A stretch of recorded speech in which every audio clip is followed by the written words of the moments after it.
Our society and cities move at the speed of light. Each day, millions of people are in a rush to get work on time, and the human being has become a consumerist living being. Such is the pace that the fashion industry is moving at a warp speed, as each month a new collection pulls into the shops.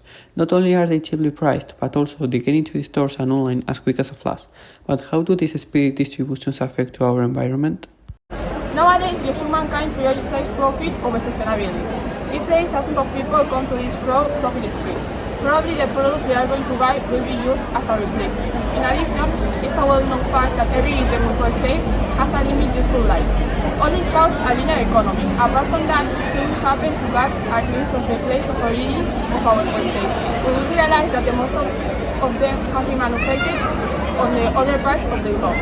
The reason for this is that the workforce in those places is extremely cheap, as most of the workers have 12-hour shift and don't take home enough to eat.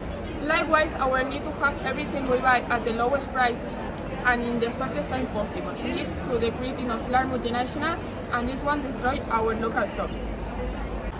One of the many consequences of excessive consumerism is that everything ends up in landfill. When we throw something up, we think that we are recycling and that we aren't going to pollute the environment. But what society doesn't really know is that in order to get rid of all that rubbish, there is no other option but to burn it. Due to this, a lot of smoke is expelled, which not only does it pollute the environment, but is also harmful to the humans who breathe it and can cause many diseases. That's why people who have worked in factories are now suffering from lung diseases. Unfortunately, this problem can be solved if we establish a circular economy.